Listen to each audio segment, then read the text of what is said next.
Dzień dobry. W dzisiejszym odcinku rozciągamy moją naczepę MPA7. Długość tej podłogi od łabędziej szyi do końca to jest 12,40. Jest jeszcze też balkon, który ma plus minus 4 metry. On też jest ładowny, ale wiadomo, że głównie się ładuje tutaj. Ale to 12,40 to oczywiście nie wszystko, bo mamy jeszcze możliwość rozciągnięcia tej naczepy o dodatkowe 17 metrów. Jak to możliwe? Na dzisiaj zobaczycie. Pewnie też dostaniecie taki delikatny instruktaż, jak to zrobić, żeby nie było żadnych problemów. A jeżeli są problemy, jakie to są najczęstsze problemy?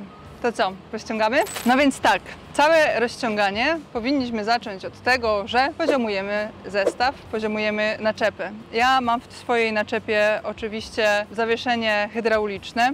Nie ma tutaj żadnych poduszek, ale mam też Smart Control, co oznacza, że ja sobie tutaj wszystko fajnie mogę robić, manewrować naczepą, zarządzać naczepą, regulować naczepę za pomocą takiego pilota. W tym pilocie jest wszystko. Mam też m.in. właśnie poziomowanie, więc zatwierdzam sobie. Mam ustawione komputerowo 2 poziomy jazdy tej naczepy. Niski i wysoki. Najniższy to jest 88 cm do jazdy już, a z kolei ten wysoki to jest 93 cm. To sobie oczywiście można płynnie regulować, bo ta naczepa to jest tak jak lustrzanka. Znaczy, że jest automat, ale wszystko można sobie dostosować, to znaczy, że jak chcę mieć 90 cm wysokość do jazdy, tak samo sobie ustawiam, tylko muszę sobie to dosłownie metrem zmierzyć w kilku punktach z jednej i z drugiej strony i też 90 cm może być do jazdy. Ale nie o tym dzisiaj było, dzisiaj miało być rozciąganie, więc poziomujemy naczepę. Patrzcie, jak teraz naczepa się będzie fajnie poziomować.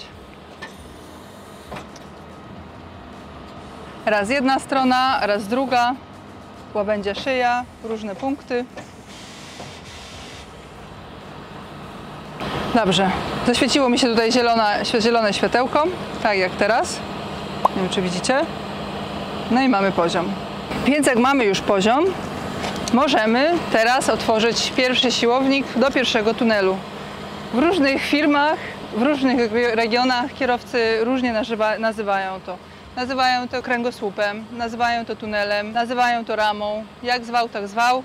Ja się wychowałam na tunelu, więc będzie tunel. No więc tak, mamy tutaj 2 siłowniki.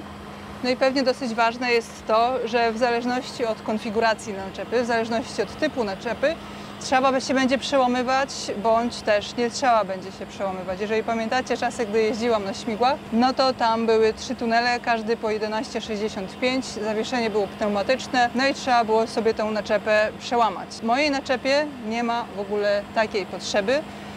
Jest trochę inaczej skonfigurowana, więc tak jak teraz wszystko powinno być dobrze. No więc oczywiście, żeby otworzyć pierwszy tunel, żeby otworzyć siłownik, siłownik jest pneumatyczny i potrzebuje powietrza, potrzebuje ciśnienia, potrzebuje zasilenia.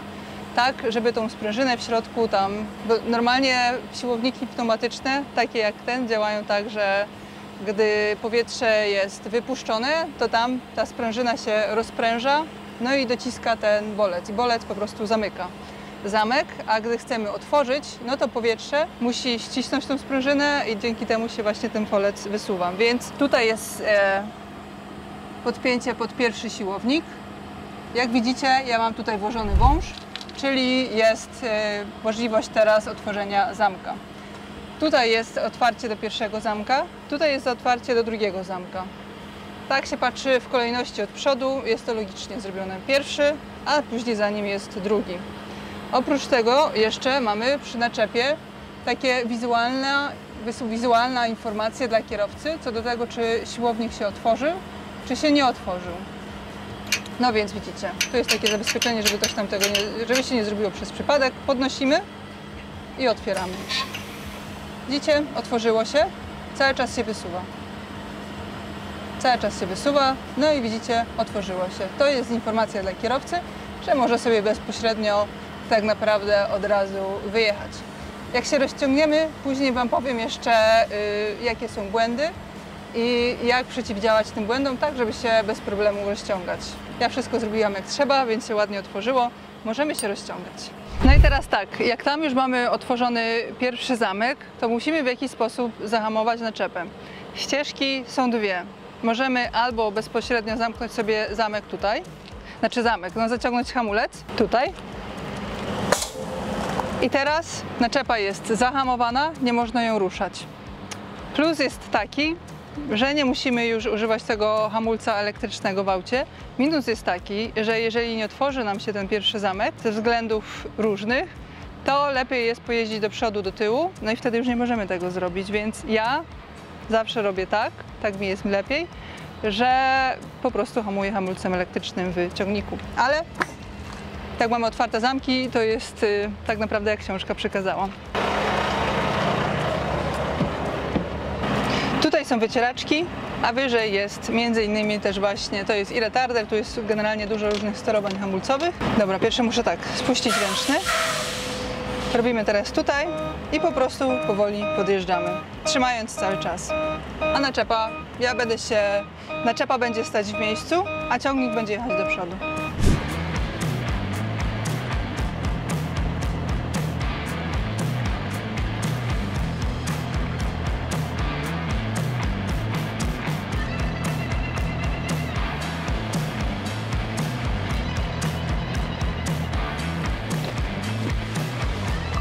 No i rozciągnęłam się na około 5-6 metrów, tak? Tak. Przy takiej naczepie jest tutaj 8 tylko, 8,5 metra nie jest strasznie dużo. Im dłuższa jest naczepa, tym później trzeba dalej chodzić. No więc generalnie ja mam taką zasadę wypracowaną na śmigłach czasów. Wiadomo, że jak się pracowało zespołowo, to się razem rozciągaliśmy, ale zdarzało się też tak nieraz, że musiałam się sama rozciągać. Mam taką zasadę, że łapię hamulec, włączam bieg, powoli jadę. Powinno się to robić płynnie, bez jakiegoś gazowania, bez jakiegoś targania. No i wtedy sobie liczę 0, 1, 2, 3, 4, 5.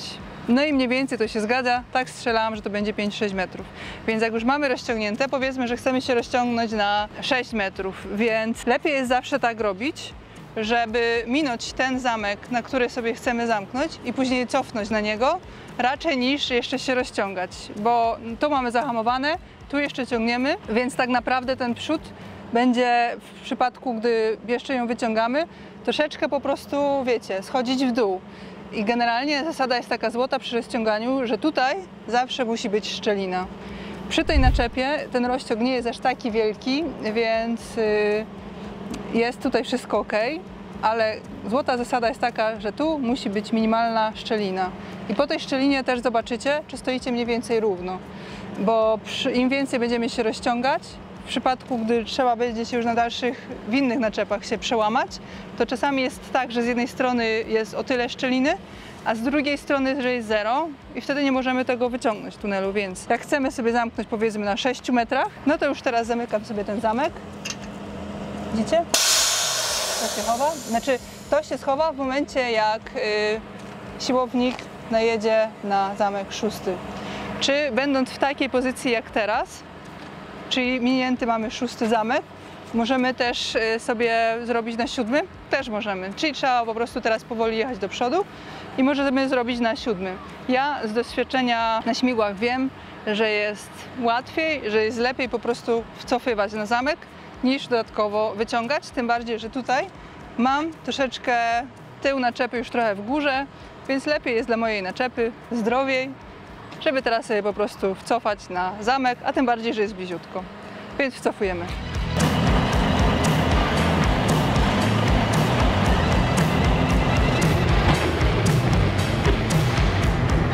Dobrze, teraz otwieramy długi siłownik, więc mamy tutaj poprzeczkę i przy niej jest siłownik, więc gdybyśmy teraz pociągnęli, no to byśmy sobie urwali wąż.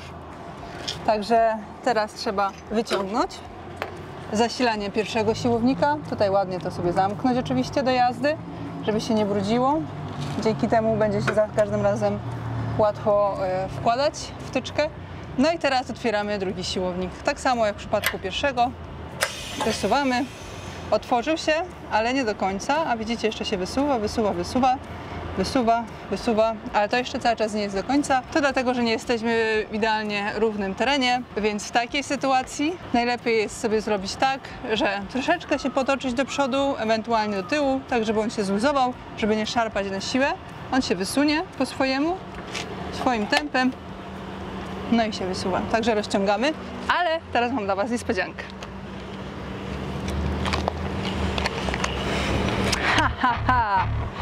No bo przecież mój Wolwek jest na pilota.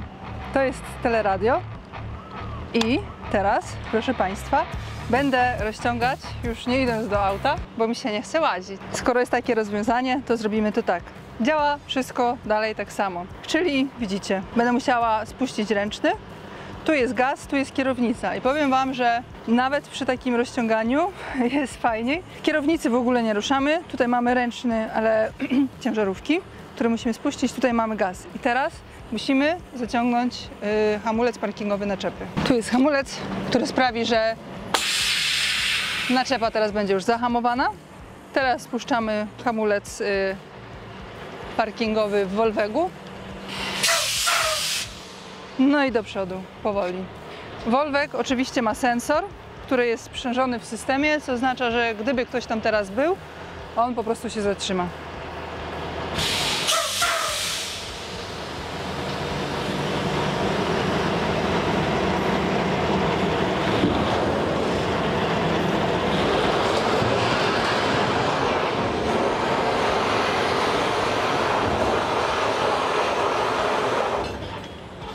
Obsługiwać to się trzeba dopiero nauczyć, tak żeby mieć wyczucie.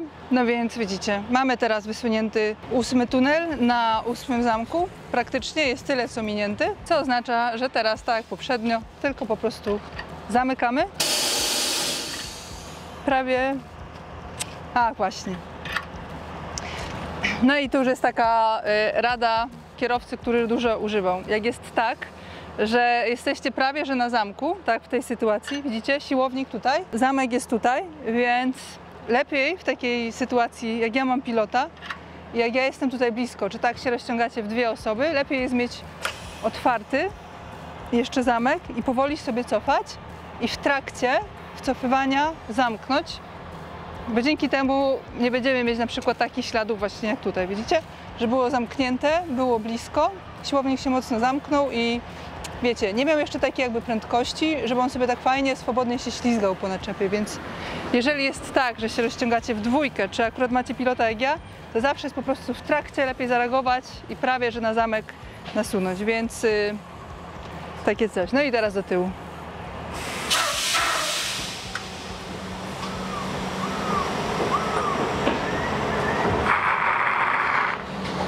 No właśnie.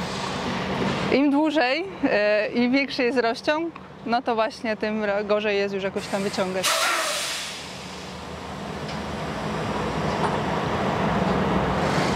Nie pójdzie. Musimy trochę do przodu podjechać w takiej sytuacji. Czyli spuszczamy naczepę. No i w sumie tutaj już płynnie przejdziemy do takich problemów związanych z tym, dlaczego czasami jest ciężko jakoś wysunąć, zamknąć zamek lub coś w tym stylu. Właśnie w pierwszej kolejności przez to, że teren jest nierówny. Wiadomo, że takie zestawy jeżdżą właśnie w tereny krzywe, na budowy, do windparków, gdzieś w lasy, nie wiadomo gdzie, więc teren zawsze jest krzywy. I dlatego trzeba sobie znaleźć taką płaszczyznę, żeby i ciągnik, i naczepa było mniej więcej tak samo, więc tutaj w ogóle też widać, że nawet tył mam jeszcze, ja tak specjalnie zaparkowałam, żeby ten problem się pojawił. Więc tył jest z tego, tył jest podniesiony mocno, przód, tak widzicie, idzie mocno w dół, więc za chwilkę możemy się bawić jeszcze poziomowaniem, ale zanim jeszcze się tam bawimy w poziomowaniem, łatwiej jest po prostu gdzieś się podjechać wprost, żeby było równiej, więc podjeżdżamy teraz do przodu całym zestawem. Zestaw ma z przodu sensor, więc jest bezpiecznie. Zjedziemy trochę z tej krzywizny.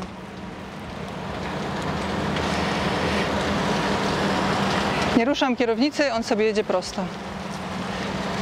Dobrze, według mnie już jest równiej tutaj, więc po prostu zahamuję. I teraz w ogóle jeszcze zrobię tak, że będę sobie powoli cofać, żeby zestaw powoli się toczył. I w tym momencie zahamuję sobie go po to, żeby mi się też fajnie zaczął zestaw zsuwać. To jest chyba wszystko skomplikowane, ale może...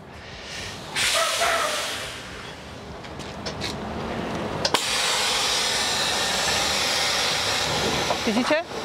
Zaczął się zestaw zsuwać. I o to mi chodziło. Bez żadnego niszczenia opon w ciągniku. To się dosyć często zdarza właśnie, że teren jest ciężki i się zsuwamy mocno i się okazuje, że auto nie potrafi wyciągnąć tunelu. Niszczą się wtedy strasznie opony w aucie. Wiadomo, że takie auta, które jeżdżą systematycznie z długimi ładunkami, one non-stop się rozciągają i non-stop się składają.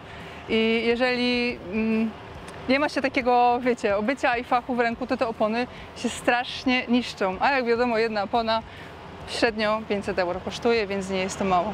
I na przecież każdej jednej stronie, na jednej osi są 4 opony. No więc widzicie, tym sposobem ja już od razu zsunęłam zestaw, żeby Wam pokazać, jak to robić płynnie. No i tak samo właśnie w drugą stronę. Zawsze możemy sobie podjeżdżać powoli, jeżeli się rozciągamy na 2 osoby, czyli kierowca jest w aucie i podjeżdża i przez radio drugi operuje naczepą. Tak to się zazwyczaj odbywa w zespołach. No to właśnie możemy to zrobić płynnie w czasie jazdy. Wyciąganie powinno być na najniższym biegu, nie na 1, nie na 2, na żółwiu, powoli, stabilnie, równiutko. Ten sprzęt ma służyć lata, długie lata, a żeby służył lata, po pierwsze trzeba go poprawnie serwisować, czyli przede wszystkim smarować, a po drugie trzeba go prawidłowo, zgodnie z instrukcją, użytkować. Nie ma targania, nie ma nic na siłę, tu ma wszystko działać. Jeżeli nie działa, to znaczy, że warunki dookoła są jakoś niesprzyjające, trzeba się po prostu trochę przestawić, więc podjeżdżamy do przodu, powoli, bez kręcenia kierownicą. To jest za szybko. Ja nie mam wyczutego jeszcze radia. Za szybko jest trochę. To było za szybko. Za kierownicą bym to robiła dużo wolniej, ale teraz spróbujemy sobie wcofać. O, widzicie, rusza. Aha! Dobra, udało się. To jeszcze nie było to, o co mi chodziło. Nie mam jeszcze takiej precyzji w pilocie, ale jak widzicie, ten pilot też może mieć taką precyzję, to jest kwestia wyczucia operatora. Jak już mamy zamek schowany, widzicie, on nie jest do końca schowany. To znaczy, że zamek jeszcze nie jest tak w 100% zamknięty. To trzeba po prostu zrobić teraz, ruszyć trochę do przodu, trochę do tyłu i on sobie zaskoczy do końca. Dopóki nie jest schowany, to nie jest tak, jak powinno być. Darcie opon. To się teraz wyrówna w czasie jazdy. Załóżmy, że to jest długość, którą my potrzebujemy, więc teraz oczywiście do jazdy powinniśmy wyciągnąć ten wąż. Nie będzie sobie przecież tak wisiał. Wyciągamy go, tu zaślepiamy, żeby nie wchodził kurz z drogi. No i jest zestaw gotowy do załadunku. No więc próbujemy się rozciągnąć, ale nie możemy się rozciągnąć. Albo trochę nam się udało, a reszta nie idzie. Jakie są powody? Przede wszystkim z mojego doświadczenia wynika, że brak poziomu. Rozwciągamy się w polach, na jakichś drogach polnych, na jakichś budowach, na jakichś płytach, nie wiadomo gdzie. Zawsze trzeba po prostu znaleźć mniej więcej równą płaszczyznę dla tak, żeby był i ciągnik, i naczepa w tej samej płaszczyźnie. To może być krzywo. Powiedzmy tutaj po prostu przykład dam moje 2 telefony. Więc ten mniejszy to jest ciągnik, to większy to jest naczepa. Więc wyobraźcie sobie, że to jest niesunięty zestaw i ten ciągnik, naczepa sobie gdzieś stoi tutaj, a ciągnik będzie wyciągał rozciąg dalej do przodu. Więc wyobraźcie sobie, że tył naczepy stoi w takiej jakby płaszczyźnie i póki jeszcze to się trzyma razem, jest spięte, jak widzieliście, tam są takie 2 bolce jakby tutaj na rozciągu, to wszystko stoi równo i nie wygląda, ale im bardziej się ciągnik wysuwa, to po prostu to się tak bardziej jakby skręca. I efekt mamy taki, że ten tunel w naczepie, on się coraz bardziej, może nie wykręca, bo wiadomo, że to jest kawał żelastwa, ale jednak likwidujemy, zmniejsza się ta szczelina na tunelu, na rozciągu i w końcu dochodzimy do takiego momentu, że nam się to sklinuje. I dalsze wyciąganie wymaga właśnie takiego darcia opon. Owszem, dalej wyciągniemy, ale szkoda opon. Co trzeba zrobić w takiej sytuacji, to właśnie podjechać sobie gdzieś, tak żeby choćby to było nawet i krzywo, ale żeby było to dalej w jednej płaszczyźnie. Czyli po prostu i ciągnik z jednej i z drugiej strony i naczepa musi być w takiej samej płaszczyźnie, bo inaczej będzie nam się tu skręcać, będzie się klinować, będziemy się męczyć. A nie powinniśmy się męczyć. Nie zawsze jest to oczywiście możliwe, ale przeważnie jednak jest. Trzeba znaleźć jedną krzywiznę. No więc mamy pierwszy taki właśnie problem, że mamy krzywo. I tutaj jest tylko 17 metrów rozciągu, a takie dłużyce jak podśmigła, na których ja jeździłam, miały 33 metry rozciągu, to już robi naprawdę ogromną długość. Teraz są w ogóle jeszcze inne zestawy, inne inne konstrukcje pod jeszcze dłuższe śmigła, ale ich się już nie rozciąga i w sumie w nich nie mam doświadczenia, to też nie będę wypowiadać, tam nie ma co rozciągać. Kolejny powód jest jaki? To, że na początku rozciągania mamy szczelinę, to nie znaczy, że w połowie czy pod koniec ona nam nie zniknie. Zawsze trzeba sprawdzać, czy jest szczelina. I znowu posłużę się swoimi telefonami. Ja mam tutaj pilota i mam tutaj ustawienie kierownicy na wprost. Przy każdym kolejnym rozciągniętym metrze małe skręcenie kierownicą robi większy uskok, jeżeli chodzi o przód zestawu w stosunku do tyłu. I może w końcu dojść do tego, że mamy tutaj naczepę, która nigdzie się nie rusza. Kierowca podjeżdża do przodu i zamiast podjeżdżać tak na wprost, żeby ten tunel cały czas był na wprost, to on patrzy w lusterko, a wiadomo, że tam gdzie są oczy, tam z automatu idą też ręce i patrzy w lusterko i sobie tak wiecie, powoli zaczyna skręcać i te tunele tutaj zaczynają się też znowu klinować. I dopóki jeszcze jedziemy, one idą, ale jak się zatrzymamy i wtedy chcemy sobie zamknąć zamek i sobie wcofać na ten zamek, no to już mamy tak zestaw sklinowany, że on nie chce robić. I w takiej sytuacji znowu trzeba po prostu, jeżeli robicie tak, że zaciągacie ten hamulec parkingowy, podjechać, wyprostować sobie, no i wtedy znowu zahamować i kontynuować. Czyli problem w skrócie polega jeszcze raz na tym, że skręcamy nawet lekko kierownicą w czasie rozciągania, no i ten po prostu zestaw nam zaczyna jechać po łuku. Znaczy nie jechać po łuku, bo naczepa stoi, ciągnik jedzie, robimy łuk, wyłamanie i też się ten tunel klinuje. Takie są główne problemy, czyli brak szczeliny lub nierówna szczelina po jednej i po drugiej stronie tunelu wynikający z krzywego terenu, a dwa to jest to, że kierowca gdzieś tam sobie ucieka. No więc teraz się nasuwają pytania, czy jak mamy naczepę rozciągniętą, czy na tym rozciągu, na tym tunelu, kręgosłupie jak zwał, tak zwak, też możemy kłaść ładunek. Ładunki są różne. Czasami jest tak, że tylko takie długie ładunki są na przodzie i gdzieś tam na tyle, podparte i tyle jest, ale są też takie, które mają co jakiś czas jakieś podpory. Więc generalnie tak, na tunelu w różnych momentach też można kłaść. Zauważcie jeszcze, że ta moja naczepa ma poprzeczkę tutaj, taką mini stół i na tym tak samo można kłaść ładunek, więc można go kłaść i tutaj, bo przecież to nie jest tak, że te ładunki one zawsze są jakieś takie szerokie, ale też zawsze można właśnie tutaj dać podbudowę drewnem, odpowiednio mocnym, twardym drewnem, tak żeby zrównać mniej więcej z tym poziomem. To oczywiście zależy od ładunku.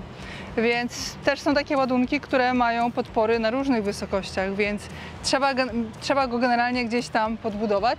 Ale też oczywiście przy takich długich ładunkach trzeba pamiętać też o tym, że im większy rozciąg, im dłuższy jest ten rozciąg, tym on w czasie jazdy on będzie sobie pracować, więc to nie jest też tak, że co metr położymy sobie podpory na tym rozciągu, bo to kompletnie nie ma sensu, bo to będzie pracować i wcale nie będzie jakoś tak to dalej dobrze wyglądać razem. Co jest jeszcze ciekawe, to w tym pierwszym tunelu mam jeszcze specjalne otwory, wykręcam ze ślepki i mogę sobie wkręcić uszy pod łańcuchy, takie różowe, odruty. I tutaj widzicie, mam to na pierwszym metrze, na trzecim, na piątym i jeszcze pewnie tam dalej. W drugim tunelu już tego nie mam. Także tutaj też można sobie przymocować ładunek do tunelu. Więc jest dużo jakichś tam różnych opcji. Ciekawostka, czy gdy mamy rozsuniętą naczepę, mamy załadowany ładunek, czy wtedy można rozsuwać albo zsuwać naczepę? Ja bym tego nigdy nie zrobiła. Wydaje mi się, że to jest zbyt duże obciążanie naczepy, więc według mnie to nie. A jaka jest oficjalna wersja Goldhofer? Absolutnie nie. Dobrze, jesteśmy po rozładunku, jedziemy po kolejny, więc trzeba się zsunąć. Kolejność jest tak naprawdę odwrotna do rozciągania. Zsuwanie zaczynamy od tego najgrubszego tunelu, czyli w moim przypadku od drugiego. To są wiadomo też naczepy, co mogą mieć 3 tunele, a mogą pewnie mieć i 4, jak sobie kto skonfiguruje. Rozciąganie, czyli wydłużanie, zaczynamy od początku, od pierwszego i wtedy drugi. Natomiast jak się zsuwamy, to zaczynamy od drugiego. Otwieramy zamek. Nie otworzył się. Co oznacza, że co robimy? Próbujemy trochę ruszyć do przodu, do tyłu. Czyli tak, jak była zahamowana naczepa, to ją uwalniamy. Troszkę sobie podjedziemy.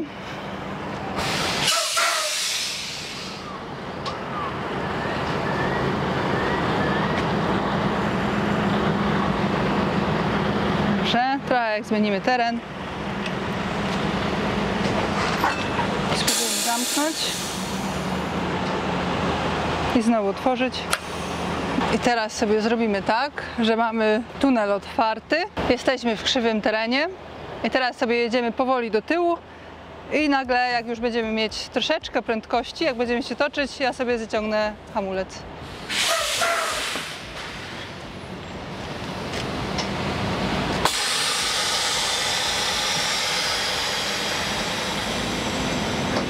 No i widzicie, stało się to, co mówiłam, że jak się ruszymy w trochę inny teren, naczepa się porusza, to siłownik się otworzy. Zawsze trzeba po prostu, jeżeli mamy taką możliwość, bo wiadomo, że nie zawsze, czasami się trzeba od razu pod dźwigiem rozciągnąć, warto jest po prostu trochę do przodu, trochę do tyłu. No i dobra, mamy zasunięte i teraz wystarczy, że ja zacznę wcofywać na tunel.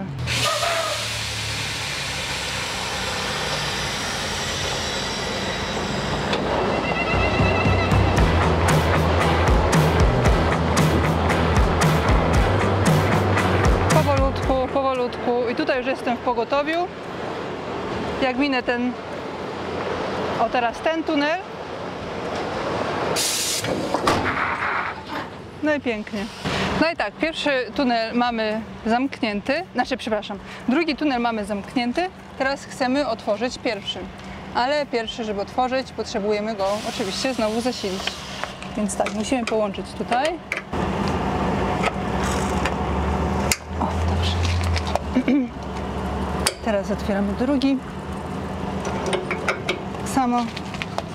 Teraz tak, tu trzeba podciągnąć. O, i mamy zamknięte. W sensie, że mamy zasilone, kurde, zamknięte, otwarte, no mniejsze z tym. No i teraz otwieramy pierwszy siłownik.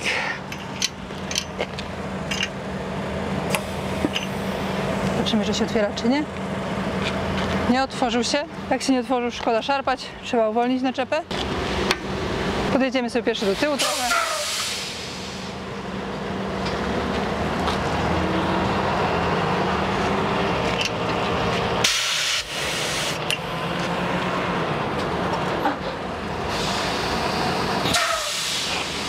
A jak ruszymy na hamulcu. A wyskoczył, no właśnie. Czyli na hamulcu teraz. Nie jest jeszcze do końca. O. Gdy się tak dużo męczymy z rozciąganiem i jeździmy cały czas do przodu i do tyłu, do przodu i do tyłu, to oczywiście tracimy ciśnienie w układzie pneumatycznym, no i później efekt jest taki, że musimy chwilę poczekać, żeby się nabiło. No i zsuwanie, ale już tutaj z poziomu nie z pilota, tylko z kabiny, czyli podciągamy. Trzymamy kierownicę, ale pamiętajcie, żeby tak nie skręcać. Jak jest już krótki rozciąg, to się nic nie stanie, ale... No i widzimy w lusterku, jak tam się powoli naczepa zsuwa. Powolutku, powolutku.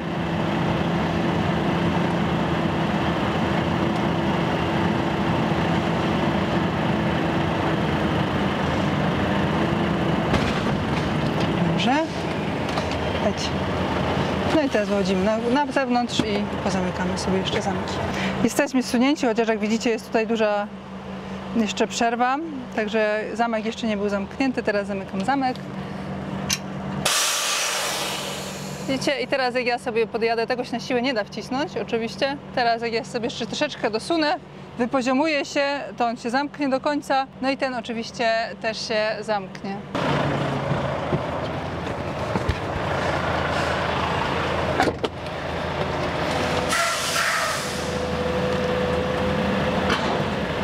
No jak już mamy wszystko pozamykane, zawsze jeszcze jest warto, jak już widzimy, że zamki są niby zamknięte albo prawie że zamknięte, to trzeba sobie dalej na zaciągniętym hamulcu w naczepie ruszyć leciutko, do przodu, do tyłu, takie na zasadzie takiego bujania tak naprawdę, nie takiego, że ciągnięcia albo tak dociskania, tylko tak delikatnie, bo historia zna, ja znam przypadek, gdzie kierowca gdzieś jakoś tam na szybko się składał, jak to na gabarytach. Zawsze jest tempo i zawsze trzeba szybko wyjeżdżać.